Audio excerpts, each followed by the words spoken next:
Assalamualaikum warahmatullahi wabarakatuh. Eh, Pada kesempatan kali ini, perkenankan saya memaparkan pernyataan diri dosen unjuk kerja Tridharma Perguruan Tinggi, bidang pengajaran. Perkenalkan, nama saya Kusno Ferianto, dosen pendidikan profesional, Fakultas Keperawatan dan Kebidanan, Institut Ilmu Kesehatan Nahdlatul Ulama Tuban. Pada kesempatan kali ini, untuk mata kuliah yang saya ampu adalah keperawatan gawat darurat pada semester 6 tahun akademik 2024-2025, jumlah SKS 3 dengan sebaran 2 teori dan 1 praktek. Untuk dosen pengampu, yang pertama adalah Kusno Ferianto, saya sendiri, yang kedua adalah Muhammad Ubedillah Fakih, yang ketiga adalah Karyo. Deskripsi mata kuliah ini membahas tentang konsep dan perencanaan asuhan keperawatan yang etis, legal, dan peka budaya pada klien yang mempunyai masalah aktual atau resiko yang terjadi secara mendadak atau tidak dapat diperkirakan dan tanpa atau disertai kondisi lingkungan yang tidak dapat dikendalikan, serta kondisi klien yang mengalami kritis dan mengancam kehidupan. Perencanaan asuhan keperawatan dikembangkan sedemikian rupa sehingga diharapkan mampu mencegah atau mengurangi kematian atau kecacatan yang mungkin akan terjadi. Capaian pembelajaran mata kuliah yang pertama adalah menganalisa filosofi, konsep holistik, dan proses keperawatan kegawat daruratan. Dua, mampu menerapkan proses keperawatan pada pasien di area keperawatan gawat darurat. Tiga, melakukan simulasi asuhan keperawatan dengan kasus kegawat daruratan terkait gangguan berbagai sistem pada individu dengan memperhatikan aspek legal etis. Melakukan simulasi pendidikan kesehatan dengan kasus kegawat daruratan terkait multisistem pada individu dengan berbagai tingkat usia dengan memperhatikan aspek legal dan etis. Selanjutnya, mengintegrasikan hasil-hasil penelitian ke dalam asuhan keperawatan dalam mengatasi masalah yang berhubungan dengan kegawat daruratan terkait berbagai sistem. Yang selanjutnya, melakukan simulasi pengelolaan asuhan keperawatan pada individu dengan kegawat daruratan terkait berbagai sistem dengan memperhatikan aspek legality.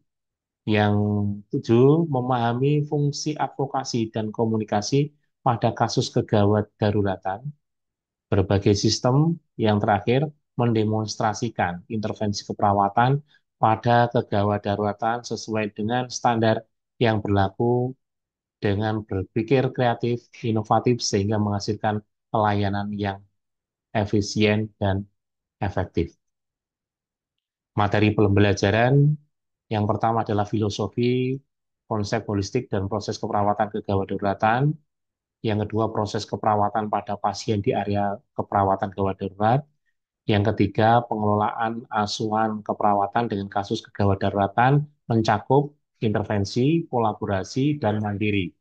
Yang keempat adalah simulasi pendidikan kesehatan kasus kegawat daruratan dan penelitian terkait terkait pengelolaan asuhan keperawatan untuk kasus kegawat daruratan. Yang selanjutnya adalah manajemen kasus secara komprehensif pada pasien yang mengalami kegawatan, kedaruratan, serta gangguan-gangguan berbagai sistem, terutama pada 10 besar kasus kegawat daruratan.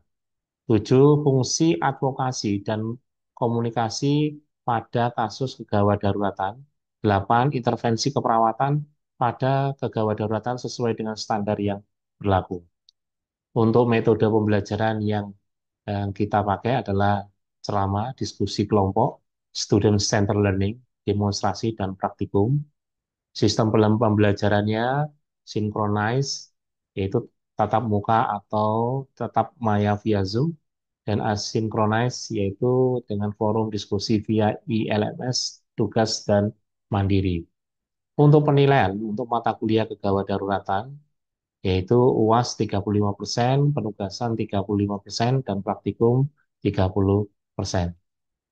Selanjutnya akan kami sampaikan terkait dengan video pembelajaran. Oke. Assalamualaikum warahmatullahi wabarakatuh. Waalaikumsalam Waalaikumsalam warahmatullahi Oke. wabarakatuh. Terima warahmatullahi kasih untuk semuanya, untuk mahasiswa semester 6 pada kesempatan hari ini. Alhamdulillah, pada kesempatan kali ini kita masih bisa bertemu muka, meskipun melalui Zoom ya, tapi tidak mengurangi esensi untuk selalu tarbiyah, untuk selalu meningkatkan ilmu, terutama di bidang kegawat daruratan. Untuk itu, pada materi kali ini kita akan membahas tentang filosofi terkait dengan konsep dasar keperawatan gawat darurat dan juga terkait dengan peran dan fungsi serta legal etik hukum terkait dengan keperawatan gawat darurat. Gimana? eh, Sehat semua pada hari ini? Apakah ada yang sakit? Apakah ada yang masih berhalangan ini? Kok kelihatannya belum on cam semua. Sudah ya, kita lanjutkan ya. Oke, selanjutnya sesuai dengan ini ya, dengan RPS yang kita sepakati kemarin bahwa untuk pertemuan pertama dan pertemuan kedua ini adalah topik subpokok bahasan yang kita akan bahas ini terkait dengan filosofi, konsep holistik dan juga terkait dengan proses keperawatan kegawat daruratan. Ini pada pertemuan pertama ini kita akan membahas terkait dengan konsep, peran dan fungsi, serta etik legal. Selanjutnya kita akan membahas tentang konsep dasar peran dan fungsi perawat dan legal etik keperawatan gawat darurat. Tujuan pembelajaran pada kesempatan hari ini yaitu yang pertama adalah mahasiswa mampu menjelaskan tentang konsep dasar keperawatan gawat darurat. Yang kedua, mahasiswa mampu menjelaskan tentang peran fungsi perawat gawat darurat dan juga mahasiswa mampu menjelaskan tentang legal etik keperawatan gawat darurat. Yang selanjutnya adalah terkait dengan konsep dasar keperawatan gawat darurat. Ya, fokus pada pasien dengan kondisi akut dan kritis. Biasanya kalau kita ber, apa pasien datang kita jaga di IGD itu biasanya memang yang masuk di situ adalah orang-orang yang segera pengen mendapatkan perawatan ya, terutama pada pasien-pasien yang kritis. Intervensi cepat dan tepat waktu yang sangat diperlukan karena terkait dengan ini ya golden period atau waktu yang sangat waktu emas yang diperlukan untuk pertolongan sehingga sangat mengurangi resiko terjadinya kecacatan dan kematian. Mengutamakan prinsip triase dan stabilisasi, mencegah kematian dan kecacatan jangka panjang. Ini yang konsep kenapa kita harus benar-benar memahami terkait dengan gawat darurat. Ruang lingkup dari keperawatan gawat darurat ya yaitu pelayanan pra rumah sakit atau pre-hospital ya. Ini hubungannya sama ambulan emergency response. Yang kedua adalah unit gawat darurat IGD, UGD, ada beberapa rumah sakit yang pakai unit ya atau sudah instalasi gawat darurat IGD. Penanganan bencana dan kejadian massal dan juga transportasi evakuasi medis antar fasilitas, yaitu sistem rujukan. Nah, terkait dengan peran perawat. Nah, kalau kita sudah berbicara tentang peran perawat, apakah yang harus kita lakukan kalau kita jaga di IGD atau mungkin di intensive care terkait dengan eh, penata laksanaan. Ya, yang pertama adalah kita sebagai perawat yaitu sebagai care provider, yaitu memberikan asuhan keperawatan langsung. Gimana kita memberikan perawatan yang holistik, yang menyeluruh, tidak hanya bersifat fisik, tapi juga gimana caranya secara psikologis dan juga yang lain. Sebagai komunikator, peran perawat yang kedua yaitu komunikasi efektif dengan tim dan juga keluarga. Karena komunikasi, karena tadi ya, respon time yang harus cepat, komunikasinya itu juga akurat dan cepat. Dan ini komunikasi dengan keluarga juga penting karena biasanya keluarga juga tingkat cemasnya juga tinggi dan juga mengharapkan juga yang maksimal pada anggota keluarganya yang sakit, terutama di IGD ya. Yang ketiga, peran sebagai edukator. Ya, kadangkala kalau sudah fase gawat pada pasien yang masuk di IGD, mereka benar-benar cemas, bingung, dan lain-lain. Fungsi kita memberitahu, memberikan informasi sangat penting ya untuk apa ini motivasi keluarga dalam hal nanti sebagai ini ya sebagai pendukung untuk kesembuhan dari pasien dan juga fungsi advokat advokasi ya atau membela hak dan keselamatan pasien. Nah, ini biasanya memang untuk pasien itu mempunyai hak dan kewajiban ya. Salah satunya hak untuk mendapatkan perawatan. Nah, di sini kadangkala di areal gawat darurat itu mereka mempunyai hak untuk segera mendapatkan penanganan dan juga mendapatkan informasi. Tapi kalau mereka menolak, boleh juga, boleh menolak untuk tindakan-tindakan yang sifatnya invasif di bidang keperawatan. Oke. Yang kedua adalah fungsi perawat gawat darurat, yaitu melakukan pengkajian cepat dan tepat, memberikan intervensi prioritas kegawat daruratan, menilai respon pasien terhadap tindakan, dan tentunya mendokumentasikan seluruh tindakan. Ini juga merupakan fungsi terkait dengan nanti ya, sinkron dengan peran tadi sebagai caregiver, sebagai care provider, pengkajian atau melakukan asuhan keperawatan ini harus cepat dan tepat. Ya, sampai juga untuk hak legalnya, biar kita nanti tidak dituduh malpraktek, perlu pendokumentasian dari seluruh tindakan yang kita lakukan. Oke, kalau kita sudah berbicara tentang peran dan fungsi dari perawat, yang tadi saya sampaikan, ada kalanya seperti di media sosial dan lain-lain ya, banyak sekali eh, hukum-hukum yang menjerat tenaga kesehatan, sehingga kadangkala kita tidak bisa maksimal untuk memberikan pertolongan atau memberikan penata laksanaan. Nah, kewenangan dan tanggung jawab hukum di sini yaitu bertindak sesuai dengan regulasi dan kompetensi, perlindungan hukum terhadap tindakan profesional. Nah, kita termasuk salah satu bentuk profesi ya. Di tindakan kita juga profesional, menjalankan tugas sesuai dengan standar prosedur operasional dari setiap ruangan, setiap apa tindakan itu biasanya sudah ada SOP-nya. Kalau kita sudah mentaati SOP-nya, insya Allah tidak akan ada resiko terjadinya keburukan pada pasien. Pentingnya dokumentasi medis sebagai bukti hukum. Nah, tadi ya, kadangkala eh, tindakan yang kita lakukan itu berbeda dengan apa yang menjadi pemahaman pasien. Ada banyak kasus ya, ternyata perawat itu hanya menjalankan perintahnya dokter, tetapi ternyata dari pihak keluarga menuduh bahwa ini kan, dan dari dokternya juga menuduh saya tidak melakukan apa-apa. Nah, inilah lemahnya dokumentasi.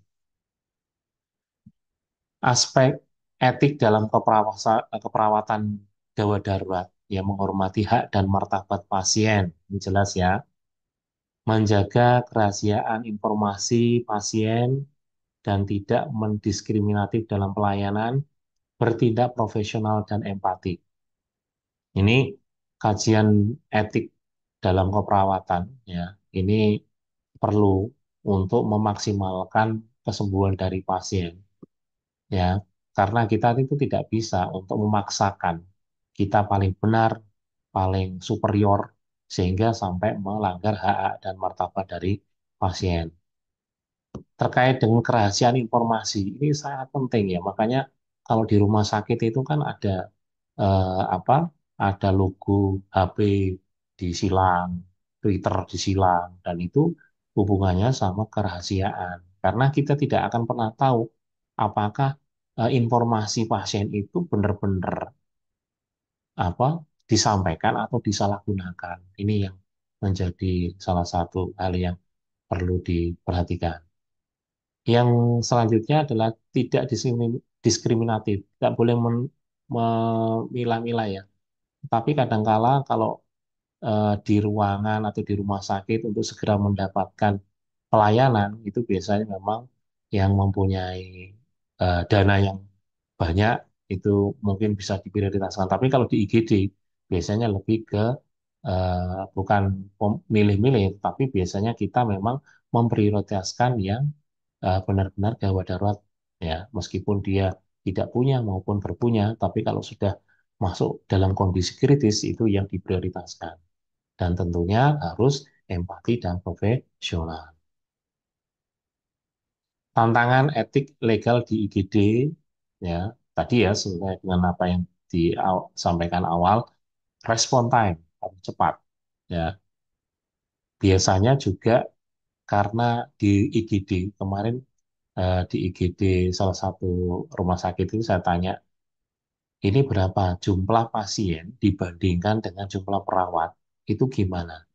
Ternyata satu sekali shift itu biasanya datang itu sampai 50, sampai hampir di atas 50, tetapi dikelola hanya dengan 5 perawat, ketambahan dokter sama tenaga yang lain. Sehingga sangat minimal ini ya sumber daya ya. Dan waktunya akhirnya molor. Makanya fenomena di Indonesia itu kalau sudah di IGD itu delay-nya ya, waktu nunggunya di rumah sakit di ruangan sampai mendapatkan apa, mendapatkan ruangan atau kamar itu kan lama itu ya. Nah ini salah satunya adalah keterbatasan sumber daya, termasuk komunikasi dengan yang dokter spesialis dan lain-lain. Komunikasi keluarga yang tidak memadai, ini yang karena mungkin keterbatasan sumber daya dan waktu tadi ya.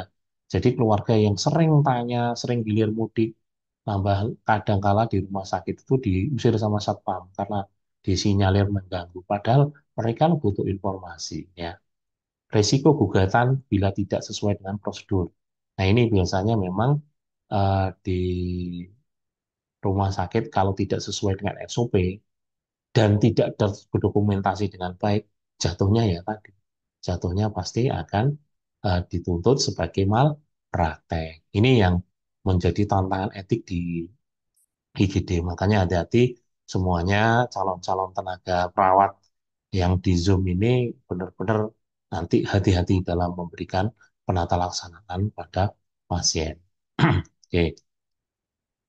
Oke, ya. Dari sekian banyak yang saya jelaskan tadi, eh, kira-kira apakah ada yang ditanyakan?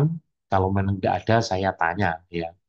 Ini ya, kalau mau saya review dulu, kira yang saya sampaikan tadi, saya takut tidak masuk ya nanti ya.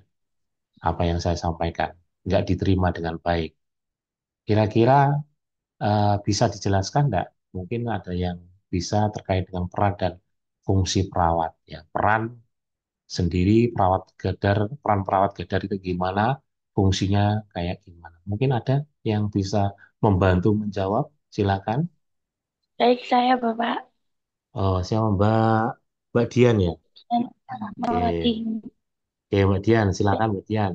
Untuk apa ini peran Izin fungsi perawat untuk perannya atau gimana? sedikit Peran. menjelaskan tentang peran perawat gawat darurat. Oke, silakan silakan. Ya.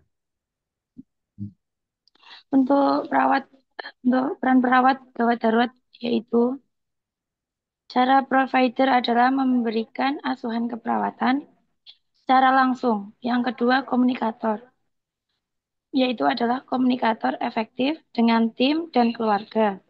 Yang ketiga, dengan cara edukator, yaitu edukasi pasien dan keluarga. Dan cara yang terakhir adalah advokat cat. Nah, yaitu adalah membela hak dan keselamatan pasien. Terima Oke, kasih, Pak. ya. Jadi itu ya perannya ya, peran care provider atau caregiver, ada peran komunikator, ada peran advokat ya tadi ya, dan juga ada peran apa satunya tadi? Ada Peran edukator. edukator ya tadi sudah jelaskan. Oke, terima kasih, bagus sekali ya respon dari Mbak Dian. Mungkin yang ada yang respon lagi, silakan. Untuk fungsi perawat gawat darurat, Oh, Bapak, saya fungsi. Oke, ingin silakan, menjawab. silakan. Oke, Bariska. Ya, yang pertama ada melakukan pekajian cepat dan tepat. Mm, Dan mm, untuk mm. yang kedua, kita memberikan intervensi prioritas kegawat daruratan. Yang ketiga ada menilai respon pasien terhadap tindakan. Dan yang terakhir, kita harus mendokumentasikan seluruh tindakan. Oke, Sudah, oke. Bapak. Terima Nah, kasih. ya, oke. Terima kasih, Mbak Rizka. Luar biasa ya untuk responnya dan juga Alhamdulillah ini bisa diterima dengan baik ya untuk terutama terkait dengan peran dan fungsi dari apa dari perat- perawat gawat darurat tadi ya. Memang benar ya untuk yang disampaikan Mbak Rizka dan Mbak Dian terkait dengan peran dan fungsi perawat, gadar, yang jelas apapun yang tadi yang itu adalah untuk kesembuhan dari pasien. Oke, selanjutnya untuk simpulan pada pertemuan kali ini ya untuk perawat gawat darurat memiliki peran vital dalam menyelamatkan nyawa. Pemahaman konsep dasar triase dan fungsi sangat penting, harus patuh pada aspek legal dan etik agar pelayanan aman dan bermutu. Profesionalisme dan empati menjadi dasar pelayanan keperawatan gawat darurat. Ya, jadi perlu halnya kita ini ya, sebagai perawat gawat darurat kalau memang nanti menjadi perawat gawat darurat ini, itu benar-benar harus paham. Ya, karena dari beberapa perawat yang sudah kerja di sana, memang yang paling diperlukan itu adalah pengetahuan dan pemahaman, dan juga terkait dengan kemampuan serta skill, sehingga profesionalisme itu bisa benar-benar dipertahankan dan diaplikasikan, sehingga nantinya akan memaksimalkan kondisi dan kesembuhan dari pasien. Oke, ya, untuk sebelum saya tutup, ada beberapa hal yang perlu kita pahami dan juga renungkan ya. Perawat adalah penjaga hati dan jiwa pasien. Oleh karena itu, jadilah perawat yang penuh empati dan kasih sayang. Ya, mungkin itu yang bisa saya sampaikan untuk pertemuan kali ini. Terima kasih atas kehadiran semuanya. Jangan lupa untuk apa?